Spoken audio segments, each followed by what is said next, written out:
बिस्मिल्लाहिर्रहमानिर्रहीम, अस्सलाम वालेकुम। कैपिटल टॉक में खुशामदेद। आज पाकिस्तान की पार्लियामेंट का जो ऐवान बाला है, सेनेट, उसके चेयरमैन और डिप्टी चेयरमैन का इलेक्शन था और यूसुफ रज़ा गिलानी साहब जो कि साबिक वज़ीर आज़म पाकिस्तान हैं, वो बिला मुकाबला सेनेट के चेयरमैन मुंतखब हो गए हैं। पाकिस्तान तहरीक इंसाफ ने जो आज सेशन था सेनेट का, उसका तो बायकाट नहीं किया, लेकिन जो इलेक्शन था चेयरमैन सेनेट का, उसका बायकाट किया। क्यों बायकाट किया, ये एक सवाल है, तो इस पर हम बात करेंगे। और साथ ही साथ अब ईद जो है वो आने वाली है और बहुत से लोग कह रहे हैं कि ईद के बाद पता नहीं क्या होगा, तो आज उसकी कुछ झलकियां हमें सेनेट के इजलास में भी नज़र आई, लेकिन उस पर भी बात करते हैं कि ईद के बाद पाकिस्तान का सियासी मंजर क्या होगा। हमारे साथ मौजूद हैं बहुत ही सीनियर सियासतदान जनाब सेनेटर ताज हैदर साहब, पाकिस्तान पीपल्स पार्टी के सीनियर रहनुमा हैं। मोहतरमा सेनेटर डॉक्टर ज़रका तैमूर साहबा, पाकिस्तान तहरीक इंसाफ से उनका ताल्लुक़ है, और बिलाल अज़हर कियानी साहब, रुकन कौमी असम्बली, पाकिस्तान मुस्लिम लीग नून। अच्छा, सबसे पहले मैं ये जानना चाहूँगा ताज हैदर साहब कि यूसुफ रज़ा गिलानी साहब जो हैं वो बिला मुकाबला सेनेट के चेयरमैन बन गए, तो इससे पहले वो वज़ीर आज़म थे, वज़ीर आज़म के तौर पे वो डिसक्वालीफाई भी हुए, तो उनको चेयरमैन सेनेट बनाने की कोई ख़ास वजह कोई आप बताएंगे, क्यों बनाया गया? पिछली दफ़ा वो मुंतखब हो चुके थे। अच्छा। और आपको पता है कि किस तरीके से उन इलेक्शंस के साथ खेल खेला गया। तो वैसे भी हमारे सीनियर लीडर हैं और जानते हैं, वो प्राइम मिनिस्टर रह चुके हैं, तो अच्छी तरह समझते हैं कि जो भी वहाँ पे हुकूमत में ज़िम्मेदारियाँ होती हैं, मेरे ख्याल से तो मौजूद शख्स थे वो। अच्छा, मैं थोड़ा सा, क्योंकि आपने कहा कि पिछली दफ़ा भी आपने उनको चेयरमैन सेनेट का उम्मीदवार बनाया था, लेकिन वो नहीं बन सके जी, तो आपके ख्याल में उनके साथ धांधली हुई थी? नहीं, जीत चुके थे वो तो। 8 वोट उन्होंने कैंसिल किए। अच्छा, रिजेक्ट कर दिए थे। पहले तो वो कैमरे लगे वहाँ पे, हाँ, जिनके आगे अब एक LED स्क्रीन लगा रखी है, वो खुफिया कैमरे, वो जिनके बारे में आजकल हाई कोर्ट के जजेस कहते हैं कि हमारे बेडरूम में भी लगे हुए हैं। वो बहरहाल, लेकिन ये कि वो जो बूथ थी उसके अंदर, जिसका मतलब है कि एक ठीक है, वफादारियाँ चेक की जा रही थी, या जो भी इन्वेस्टमेंट किए गए थे उनके रिटर्न चेक किए जा रहे थे। अच्छा, ताज हैदर साहब जो हैं वो जो बात बता रहे हैं, मैं उसमें थोड़ा सा इजाफा करूंगा कि यूसुफ रज़ा गिलानी साहब से आप सियासी इख्तलाफ कर सकते हैं, लेकिन वो पाकिस्तान की तारीख के पहले चेयरमैन सेनेट हैं, जो इससे पहले कौमी असम्बली के स्पीकर भी रहे हैं और वज़ीर आज़म भी रहे हैं, और उनका जो पॉलिटिकल कैरियर है इसमें बड़े दिलचस्प किस्म के नशेब व फराज हैं। 9 जून 1952 को मुल्तान में पैदा हुए। 1976 में उन्होंने पंजाब यूनिवर्सिटी लाहौर से जर्नलिज्म में MA किया और 1983 में वो चेयरमैन बने ज़िला कौंसिल मुल्तान के, और जनरल ज़िया-उल-हक की मजलिस शूरा के मेंबर भी थे। मोहम्मद खान जुनेजो साहब की जो कैबिनेट थी उसमें भी वो फेडरल मिनिस्टर थे। 1988 में वो पाकिस्तान पीपल्स पार्टी में आ गए। 1990 से 1993 तक मोहतरमा बेनज़ीर भुट्टो की कैबिनेट में वजीर रहे। 1993 से 1997 तक वो स्पीकर कौमी असम्बली रहे।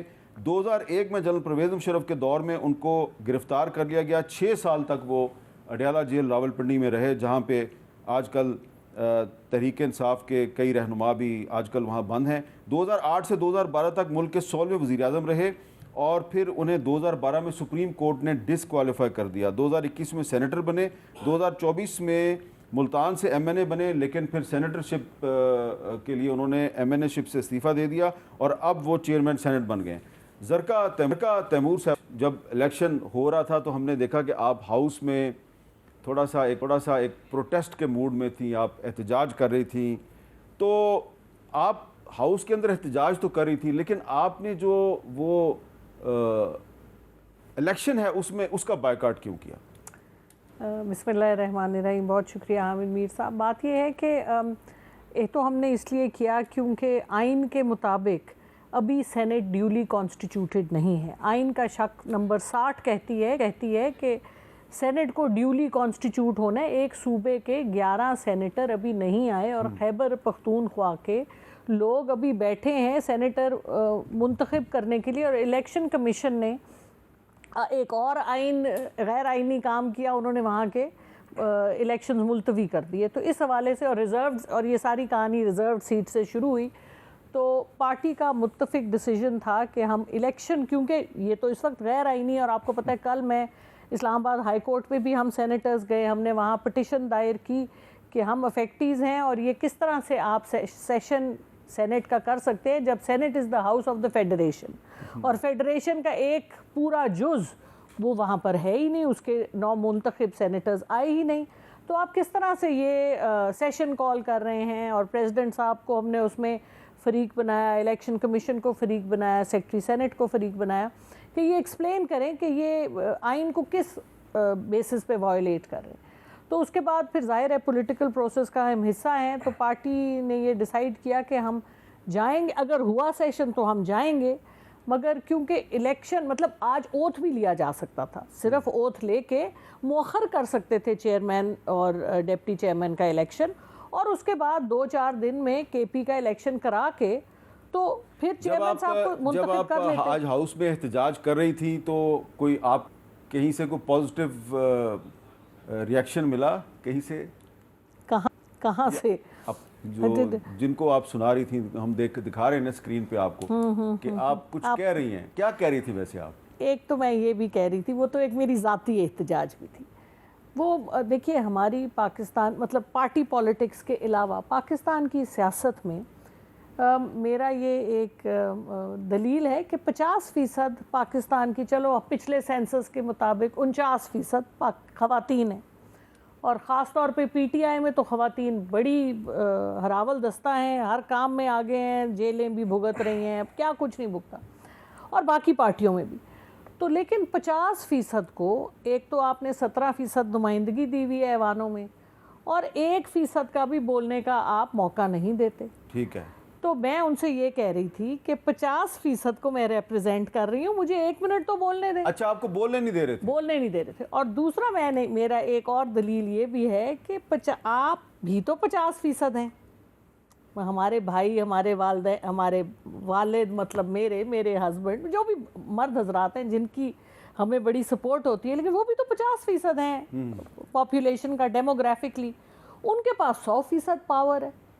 अच्छा, ये एक दलील है जिसके बारे में मैं चाहती हूँ कि हमारी अशराफिया, आप जैसे लोग इसको सोचें। ठीक है, कि कैसे ये हो सकता है। तो एक fair share of power, fair share of representation ख़वातीन को मिलनी चाहिए। और फिर मैंने ये अपना बीच में मैंने कहा कि ये मैं अपना जो गिला है ये भी बीच में डाल दूँ। ठीक है। अच्छा जी, बिलाल अज़हर कियानी साहब, अब मुस्लिम लीग नून जो है उसका प्राइम मिनिस्टर है और कैबिनेट और पीपल्स पार्टी के प्रेसिडेंट साहब हैं आसिफ जरदारी साहब, और चेयरमैन सेनेट पीपल्स पार्टी का आ गया है। आपको लगता है कि अब पीपल्स पार्टी और मुस्लिम लीग नून के दरमियान सब ठीक है, कोई प्रॉब्लम नहीं है और गाड़ी बिल्कुल स्मूथली चलती रहेगी? जी, बिस्मिल्लाहिर्रहमानिर्रहीम। हामिद मीर साहब, बहुत शुक्रिया जी अपने शो में दावत देने का। देखिए, यकीनन हुकूमत बनने से पहले, और ये भी एक पूरा एक सीक्वेंस ऑफ इवेंट्स है जो आप जानते हैं कि किस नतीजे में ये हुकूमत बनी, तो यकीनन उसकी जो फाउंडेशन है वो PMLN और पीपल्स पार्टी के दरमियान एक जो अंडरस्टैंडिंग है वो है। आवाम ने जो मैंडेट दिया, जिसके नतीजे में सीट्स की जो डिस्ट्रीब्यूशन बनी, उसके नतीजे में ये डायलॉग्स हुए। और आपको याद है कि आज वो लोग जो अपोजिशन में भी हैं उनको भी खुला मौका दिया गया था कि आप बना सकते हैं तो आप बनाएं, मगर उनका तो हर चीज़ का जवाब ना होता है, ना किसी से हाथ मिलाना। बहरहाल वो एक अलग बहस है। तो आज उस अंडरस्टैंडिंग के नतीजे में जो गवर्नमेंट बनी है और उसके नतीजे में ही जो नेशनल असम्बली और सेनेट के मुतल्लिक मामलात होते हैं, आपने देखा कि उसी अंडरस्टैंडिंग के मुताबिक ही बड़े स्मूथली पार्टीज़ लेके चली हैं। चाहे वो सेनेट के इलेक्शंस हों, चाहे वो यूसुफ रज़ा गिलानी साहब को बतौर सेनेटर वोट डालना हो, चाहे वो स्पीकर डिप्टी स्पीकर के इलेक्शंस हों, चाहे वो प्राइम मिनिस्टर का इलेक्शन हो, चाहे वो रिसेंटली राना महमूदुल हसन और इसहाक डार साहब के इलेक्शंस हों। पंजाब में आपने देखा है, पंजाब में जो सेनेट के इलेक्शंस हुए, तो अक्रॉस द बोर्ड यकीनन आई थिंक बड़ी मैच्योरिटी के साथ और स्मूथ तरीके से अभी तक ये जो पॉलिटिकल हमारी आपस में एक अंडरस्टैंडिंग थी मुल्क को आगे ले जाने के लिए, वो चल रही है। और हम उम्मीद करें इंशाल्लाह इसी तरीके से ही आगे चलती रहेगी। अगर आप मुझे इजाज़त दें तो बात ये जो आज सेनेट के इलेक्शंस हुए, चेयरमैन सेनेट का इलेक्शन हुआ, देखिए ये जो PTI जो बात करी ना जी, और जो अली ज़फ़र साहब ने आज बात की है कि बड़ा गैर आइनी काम हुआ है और KP के असम्बली के इलेक्शंस नहीं हुए। नंबर 1 ये बात ये बिल्कुल गैर आइनी नहीं है जी। आइनी में कहीं भी नहीं लिखा हुआ कि आपके सारे मेंबर्स जो हैं वो मौजूद होने चाहिए। आपने उनका नाम लिया अली ज़फ़र साहब का, मैं ज़रा उनका क्लिप सुनवा देता हूँ। ज़रा सुनाए जी, अली ज़फ़र साहब ने आज क्या एतराज़ किया है। आज का इजलास जो जनाब प्रेसिडिंग अफसर साहब जो बुलाया गया है, उसमें चेयरमैन सेनेट और डिप्टी चेयरमैन सेनेट का इलेक्शन कराने जा रहे हैं। ये बिल्कुल गैर आइनी और गैर कानूनी इक़दाम है। इस वक्त खैबर पख्तूनख्वा का जो सूबा है उसके सेनेटर्स मौजूद नहीं हैं। उनकी गैर मौजूदगी में चूँकि तश्कील नहीं हो सकती सेनेट की, आर्टिकल 59 और आर्टिकल 60 जिसका भी आपने जिक्र किया, इस वक्त किसी किस्म का चेयरमैन और नायब चेयरमैन का इलेक्शन इंतखाब नहीं हो सकता। जी, अब हामिद मीर साहब, आपने देखा होगा कि इसी के जवाब में आज़म तारड़ साहब ने भी एक मौक़िफ़ पेश किया ट्रेजरी की साइड से। अगर आप कहें तो वो भी सुनवा दें। वो भी सुना दें, फिर बात करें। आज़म नज़ीर तारड़ साहब का भी जवाब सुना दें जी। बड़े अदब से ये अर्ज़ करूँगा कि हाउस कंप्लीट है फॉर कॉन्स्टिट्यूशनल पर्पसेस। जो खैबर पख्तूनख्वा के इलेक्शंस पोस्टपोन हुए हैं वो फोर्स मेजोर पे नहीं हुए। हमें अपने दामन में भी झांकना चाहिए जनाब चेयरमैन। वहाँ पे जो रिज़र्व सीट्स के ऊपर मेंबर्स इलेक्ट थे उन्होंने ओथ लेना था। स्पीकर साहब ने सेशन के लिए, वज़ीर आला खैबर पख्तूनख्वा ने रिक्विजिशन करना था सेशन, स्पीकर साहब ने उन्हें ओथ देना था। सेशन रिक्विजिशन नहीं था हो रहा। वो मेंबर्स इलेक्ट जो कि एक अच्छी खासी तादाद में 20 से ज़ायद लोग हैं, उन्होंने पेशावर हाई कोर्ट से रुजू किया। पेशावर हाई कोर्ट ने ऑर्डर किया कि इनका ये आइनी और कानूनी हक है, सेशन बुलाया जाए और उनसे ओथ लिया जाए, लेकिन वो जो ऑर्डर है वो खैबर पख्तूनख्वा हुकूमत ने हवा में उड़ाया। जी, तो हामिद मीर साहब, ये जो आपने अभी आज़म तारड़ साहब ने बात बताई, बुनियादी वजह बात यह है कि आज अगर खैबर पख्तूनख्वा के इस साइकिल में जो इलेक्ट होकर सेनेटर्स हाउस में आने थे, जिनने चेयरमैन और डिप्टी चेयरमैन के लिए वोट डालना था, अगर वो आज हाउस में मौजूद नहीं थे तो उसकी गलती PTI की है। आपने देखा बाकी सारी सूबाई असम्बलीज़ के अंदर जहाँ पे भी ट्रेजरी की बेंचेस, नेशनल असम्बली की जमातें जो हैं उनकी जहाँ पे भी अक्सरियत थी, उन्होंने चीज़ों को सेटल किया कि आप प्रोपोर्शन के हिसाब से सीटों को, ताकि जो ख़रीदो फ़रोख्त का इल्ज़ाम होता है ये ना लगे, चीज़ों को सेटल कर लें। बलूचिस्तान जैसी जगह पे भी जहाँ से सबसे ज़्यादा ऐसे खदशात और आवाज़ आती है, उधर भी ये मामला सेटल हुआ, मगर इन्होंने यहाँ पे इसी हवस में कि हम 2-3 सीटें और कर लेंगे, इस फॉर्मूला पे ना आए। तो आज बेहतर होता कि वो लोग यहाँ पे मौजूद होते, मगर अगर आपने कोशिश की, उसमें आप नाकाम हुए, आपका रास्ता आइन और कानून ने रोक दिया, तो आज आप आके उस आइन और कानून को इस्तेमाल करके ये ना कहें कि बड़ा जुल्म हुआ जी कि आज सेनेटर्स मौजूद नहीं है। अगर नहीं है तो आपकी वजह से नहीं है, मगर उनकी गैर मौजूदगी के बावजूद बिल्कुल आइन के मुताबिक आज इलेक्शन हुआ है। हाउस का कंप्लीट होना बिल्कुल ज़रूरी नहीं है। और दूसरी बात, अगर वो मेंबर्स उस प्रोपोर्शन में मौजूद होते भी तो उसका कोई कॉन्सिक्वेंस इलेक्शन के नताज में ना अच्छा होता। ताज हैदर साहब, सेनेट को कहा जाता है हाउस ऑफ फेडरेशन। तो हाउस ऑफ फेडरेशन में जब एक सूबा जो है खैबर पख्तूनख्वा, उसके 11 मेंबर किसी भी वजह से नहीं है, जिम्मेदार कोई भी है, लेकिन हाउस ऑफ फेडरेशन में एक सूबा मिसिंग है, तो आपका चेयरमैन वहाँ पे मुंतखब हो गया, क्या इसका कोई फ़ायदा होगा पाकिस्तान को? जी हाँ, शायद अगर वो आते तो अक्सरियत उन्हीं को मिलती, लेकिन ये कि ये लीगल टेक्निकलिटीज़ हैं।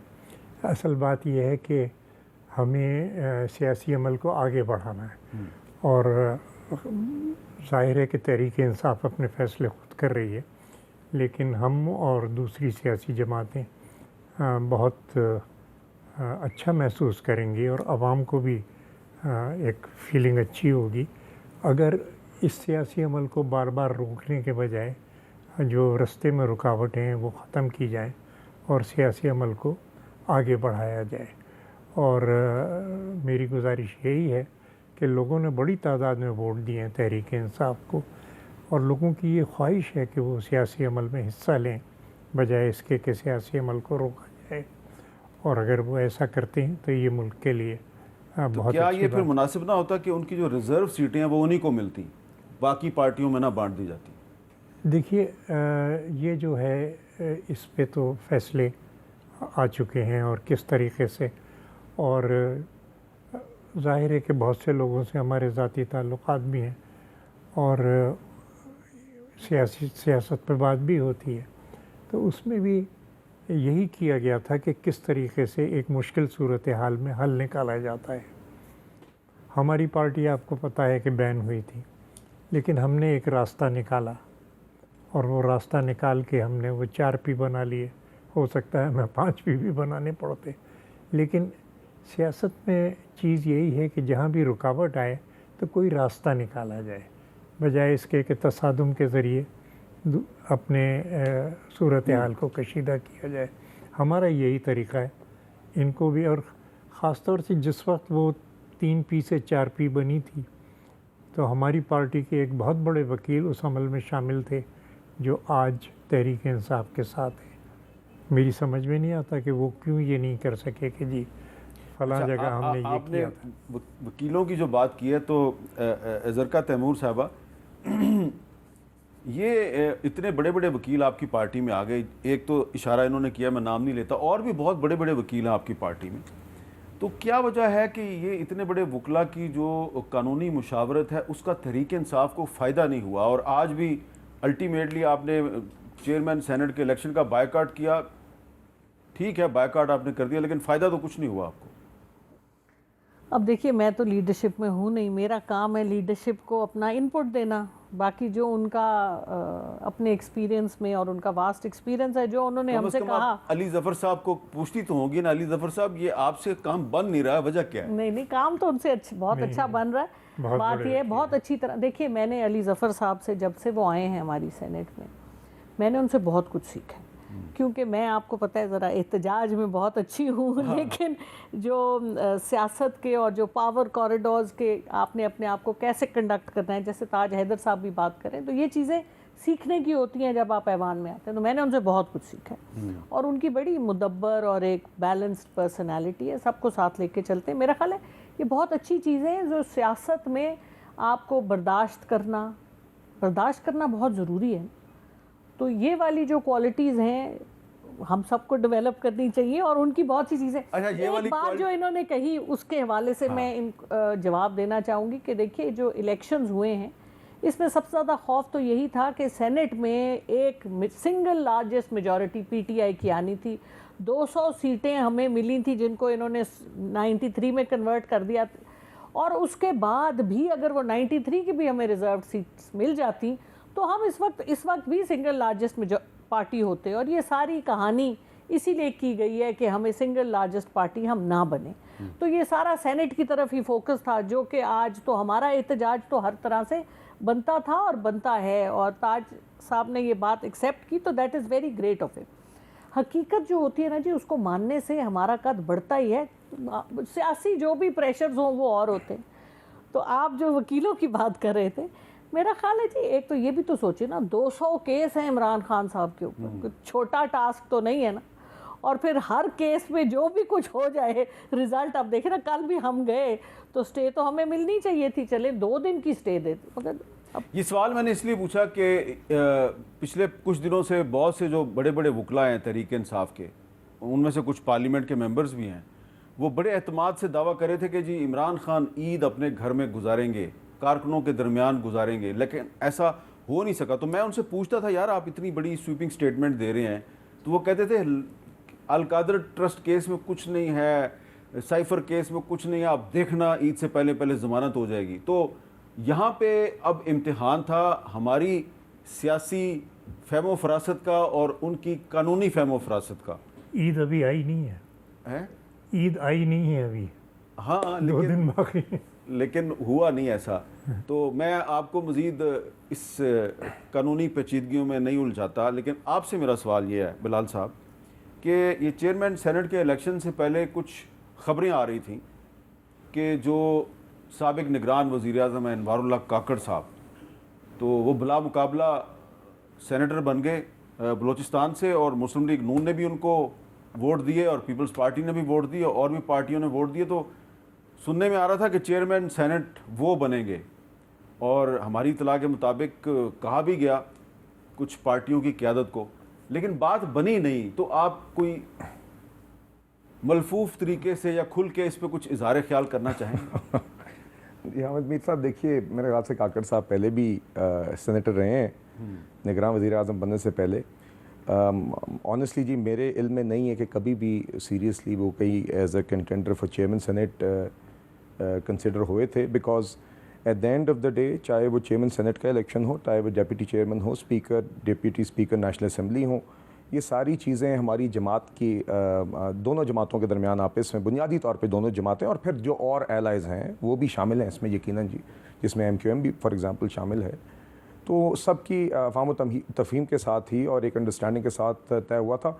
मैं तो जी यूसुफ रज़ा गिलानी साहब को जब अभी सेनेट के भी इलेक्शन बाई इलेक्शन हुआ जिसमें वो सेनेटर मुंतखब हुए, तो उसके बाद तो मेरे इल्म में तो यही बात रही थी कि he will most likely be the proposed candidate, the consensus candidate amongst the parties, और वही सामने आए। तो बुनियादी बात यही है जी कि जिस कैंडिडेट के ऊपर भी पार्टीज़ की अंडरस्टैंडिंग हो जाए, आई थिंक पीपल्स पार्टी, क्योंकि चेयरमैन सेनेट के ऊपर फैसला हुआ था कि पीपल्स पार्टी के कैंडिडेट ही होंगे, तो पीपल्स पार्टी ने यह फैसला किया कि यूसुफ रज़ा गिलानी साहब को लाना चाहते हैं। और जिस तरह आपने उनकी एक पॉलिटिकल हिस्ट्री बताई, ताज हैदर साहब ने भी एक बैकग्राउंड दिया कि पहले भी वो चेयरमैन सेनेट के कैंडिडेट थे, उस टाइम पे नहीं हो सके, फिर वो नेशनल असेंबली में आए, वो वापस सेनेट में गए, तो वो भी मेरा ख्याल है सेनेट वापस जाने की वजह भी MNA का इलेक्शन लड़ने के बाद शायद यही थी कि People's Party wanted him to be the candidate, तो वो चीज़ पूरी हुई। मैं एक चीज़ मीर साहब मैं ज़रा आपकी इजाज़त से करना चाहूँगा, ये आई थिंक अंडरस्टैंडिंग एक शायद ऑब्वियस बात है मगर वाज़े तौर पर कहनी ज़रूरी है। ऐसा नहीं है कि आज चेयरमैन सेनेट के इलेक्शंस में खैबर पख्तूनख्वा की नुमाइंदगी नहीं थी। देखिए, आप इलेक्शंस हाज़रीन के लिए आधा हाउस हर 3 साल बाद इलेक्ट होता है, तो खैबर पख्तूनख्वा के भी 11-12 मेंबरान वहाँ पे मौजूद थे। ये फेडरेशन की इस तरह का तासुर नहीं जाना चाहिए कि फेडरेशन के एक सूबे की बिल्कुल कोई नुमाइंदगी वहाँ पे नहीं थी। बेहतर होता कि अगर ये रुकावटें ना डाली गई होती, जो कि मेरे ख्याल से मेरा अभी भी ये यकीन है कि PTI ने डाली थी, तो वो आज हाउस ज़्यादा नुमाइंदगी होती खैबर पख्तूनख्वा की, ज़्यादा बेहतर होता। और दूसरी बात, रिज़र्व सीट्स के ऊपर मैं सिर्फ इतनी बात करना चाहूँगा कि आपने एक सवाल किया कि क्यों PTI को नहीं मिली, तो उसमें भी जी अब जिन वकला की आपने बात की है, जब वो सुन्नी इत्तेहाद काउंसिल ज्वाइन कर रहे थे, तो ये चीज़ें तो हर लेमैन को नज़र आ रही थी कि टेक्निकली आप मतलब कि उनको ज्वाइन करते हुए भी ये लीगल चीज़ें नज़र आ रही थी। उस टाइम फैसला करते हुए अगर इनके वकला थोड़ा सा बेहतर सोच लेते तो शायद आज ये नतीजा ना होता। ये PTI का मामला में PTI वाले बोले तो ज़्यादा अच्छा है। एक ब्रेक लेते हैं, ब्रेक के बाद दोबारा मिलते हैं।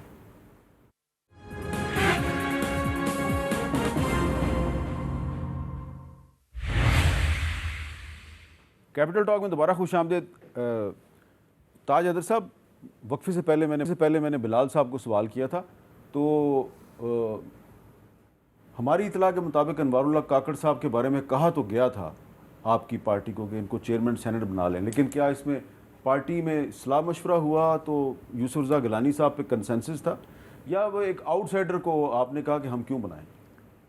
देखिए, फैसले हमारे यहाँ सेंट्रल कमेटी करती है और डिस्कशंस के साथ फैसले होते हैं। ज़ाहिर है जो हमारी क़यादत है उसका अपना मकाम है और उनकी राय को बहुत वज़न हासिल होता है, लेकिन वो सेंट्रल कमेटी को साथ लेके चलते हैं। तो कोई भी इक़दाम उठाने से पहले कुछ वजूहात होनी चाहिए कि साहब इस वजह से हम ये, काकड़ साहब के लिए बहुत इज़्ज़त है, ख़ास तौर से मैं जो उनका ज़ौक़ मुतालिया है वो उससे मैं बहुत मुतासर हूँ कि वो मुतालिया अपना रखते हैं और इस वजह से एक खुले जहन के मालिक हैं। लेकिन ये कि सियासी फ़ैसले करते वक्त एक तो आपको सबको साथ लेके चलना है, दूसरे ये कि कुछ वजूहात होनी चाहिए कि अब जैसे मैं कहूँ अपनी सेंट्रल कमेटी से कि जनाब मेरी ये तजवीज़ है, तो मुझसे तो पूछा जाएगा ना कि वजूहात क्या है।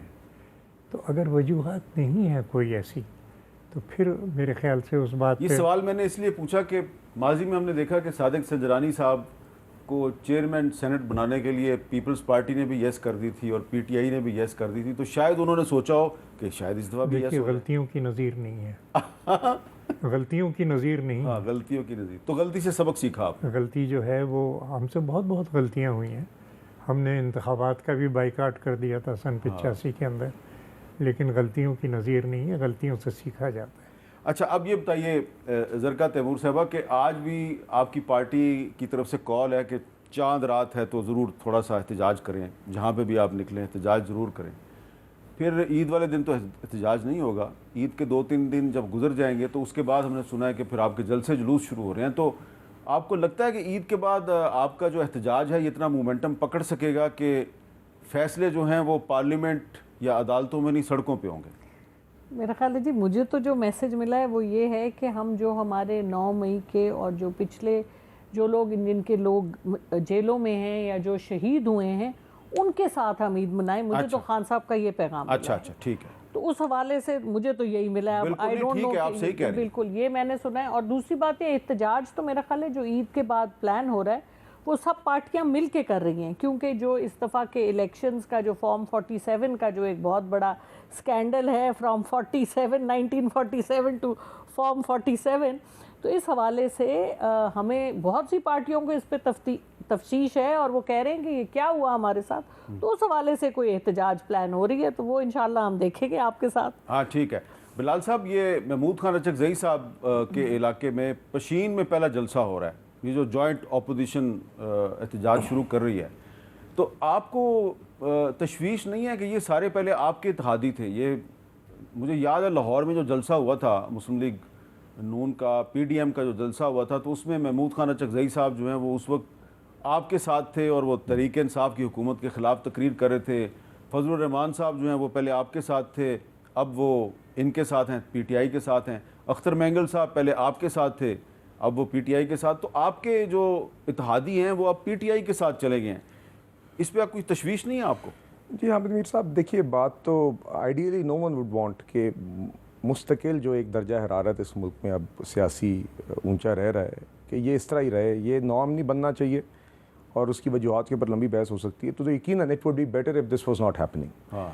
दूसरी बात यह है कि अब मौलाना साहब की मैं सिर्फ चूँकि काबिल इज़्ज़त हैं, काबिल एहतराम भी हैं जी, उनकी जमात के साथ भी यकीनन हमारा अपोजिशन में एक साथ रहा है, मगर अगर आज वो PTI के साथ मिलकर कोई जलसे जुलूस कर रहे हैं तो उनकी जहाँ से वो सीटें आ रहे हैं वो PTI जीती है। तो या तो फिर उनका गिला तो यही बना कि वो समझते हैं कि PTI के लोग नाजायज़ जीते हैं, ठीक है, तो फिर उनके साथ मिलकर एहतजाज की मुझे मंतक नज़र समझ नहीं आती। अगर बुनियादी मकसद सिर्फ ये कि निज़ाम को मफलूज करना, जब तक हमारी बात मानी नहीं जाएगी तो ये नहीं होने दिया जाएगा जी। हुकूमत अपना काम भी करेगी, पार्लियामान में लेजिस्लेशन भी होगी, आप उस अमल का हिस्सा होंगे तो बेहतर है, उस डिबेट का हिस्सा होंगे बेहतर है। और अगर आप एक गाड़ी के दो पहिए जिसमें से एक पहिया अपोजिशन है, अगर वो किरदार अदा करेंगे तो बेहतर है। अहम कौमी मसाइल के ऊपर जिस तरह आपने आज देखा है कि दहशत गर्दी जैसे मामले के ऊपर बदकिस्मती से रिसेंटली एक वेव आई है, तुरबत, गवादर, दासू, मीर अली, दीगर जगहों पर वाक़यात हुए हैं। इसके ऊपर हमें अगर तो एक आई वुड वांट कि कौमी असम्बली के फ्लोर पे भी, सेनेट के फ्लोर के ऊपर भी, दोनों साइडों से हाउस के एक डिस्कशन और डिबेट हो और आवाम को नज़र आए कि इस इशू के पीछे कौम मुत्तहिद है, बजाय इसके कि जब भी कौमी असम्बली का सेशन हो तो कागज़ फाड़े जा रहे हों और जो भी चीज़ ट्रेजरी की तरफ से या स्पीकर की तरफ से या चेयरमैन की तरफ से आ रही हो उसको ना की जा रही हो। तो देखिए यकीनन आपके जो इशूज़ हैं, जो आपके एतराज़ात भी हैं, उसके ऊपर पार्लियामेंट ही वो फोरम है जहाँ पर डिस्कशन भी हो सकती है और वे फॉरवर्ड भी निकाला जा सकता है। इसी के ऊपर हमें फोकस करना चाहिए। बाकी अगर एहतजाज करना चाहते हैं बिल्कुल करें और जो भी आम नेशनल मसाइल हैं उसके ऊपर हल का हिस्सा बने जी। अच्छा, आज एक सवाल बहुत से लोगों ने पूछा है जी कि फैसल वाडा साहब जो हैं वो आज हलफ उठाने क्यों नहीं आए, वो मिसिंग थे, कहाँ चले गए वो? तो ताज अदर साहब की पार्टी की सपोर्ट से वो सेनेटर बने हैं। ताज अदर साहब को भी पता होगा कि वो आज क्यों नहीं आए, लेकिन हमने आज उनको मैसेज भेजा कि भाई आप कहाँ पे हैं? तो उन्होंने बताया मैं लंदन में हूँ, फिर वहाँ से दुबई आऊँगा और उसके बाद जब पाकिस्तान वापस आऊँगा ईद के बाद आके हलफ उठाऊँगा। तो एक वक्फे के बाद दोबारा मिलते हैं।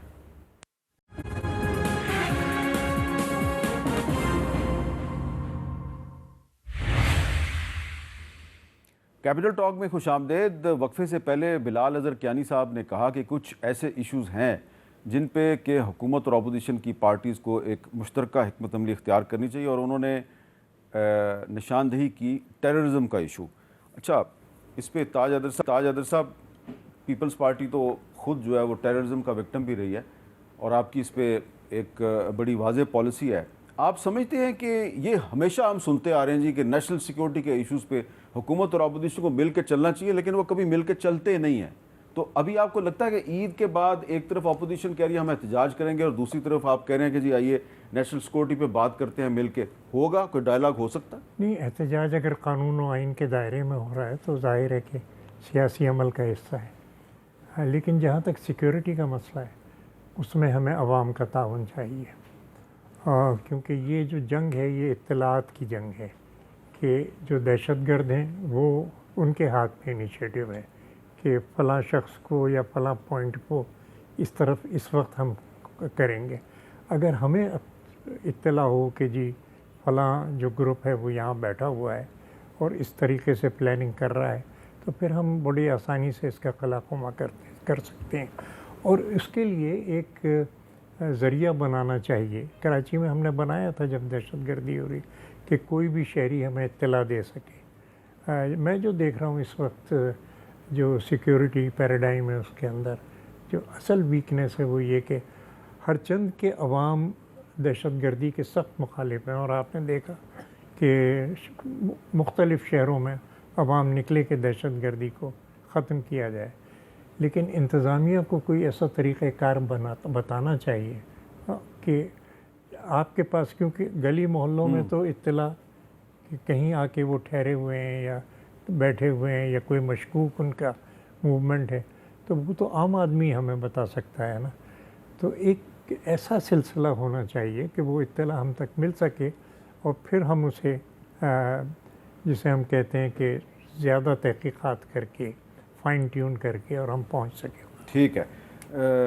ज़रका तैमूर साहब, क्या दहशतगर्दी के ख़िलाफ़ हुकूमत और आपकी पार्टी के दरमियान कोई ताउन हो सकता है?